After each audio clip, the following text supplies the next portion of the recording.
It's Maynard from Narromine, New South Wales. Our property called Willydar is 1,500 hectares on the Central West Plains, a bit west of Dubbo in New South Wales. Regeneration and diversity are important for us from a personal point of view, but also from a practical business point of view. So from a business point of view, everything we've tried to institute is to provide a better foundation for more nutrient cycling and for more pest control and other issues like that biodiversity supplies to our property. A huge lot of change in the time that we've been going down this track. Very much a change from my younger life as a boy, seeing very bare paddocks and lots of dust in the summer times and lots of bare soil a lot of the time, ploughed up ground and all of that, which now no longer exists at all. So even in a bad day that is stirring up dust storms more broadly and that sort of thing, we don't see soil moving on our place.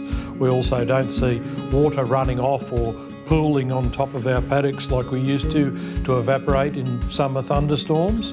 And also just the amount of bird life and other little critters and new plants that keep on popping up through our place is quite remarkable.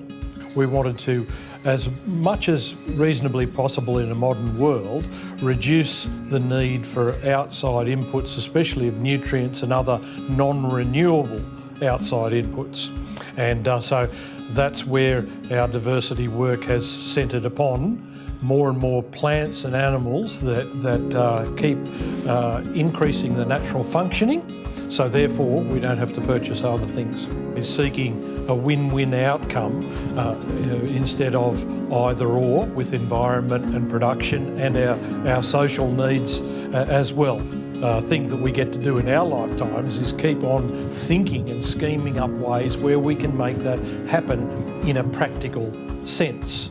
When we plant a tree or a series of trees, we're planting it for multiple purposes. It's not just a production tree, nor will it just be for diversity or for its own natural purpose. That's where we actively look at how we're planting the trees and where we're doing it, so that they continue to provide a production basis which increases our production over time rather than takes away.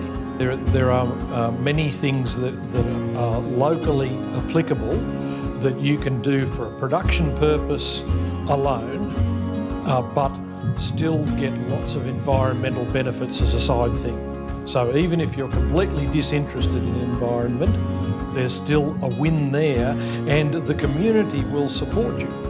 Definitely more resilient nowadays, and that was a big aim of what we've tried to do and will continue to do. Adding more strings to our bow, in a simple parlance, to try and make it so that you can withstand changing circumstances. In a regular farmer's paddock, it's not going to be returned to a national park, but we can have some of the elements that support the natural functioning there and also help production by taking the best of all of those. So it's actually really combining the wonderful array of things that we have there in intelligent ways that make sense for you locally.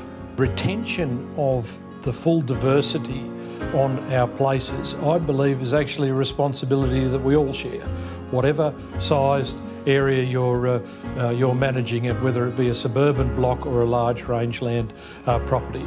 I think if we end our lives and can say at the end of our lives that we've increased the diversity on our property, I think that's something to be very, very proud of.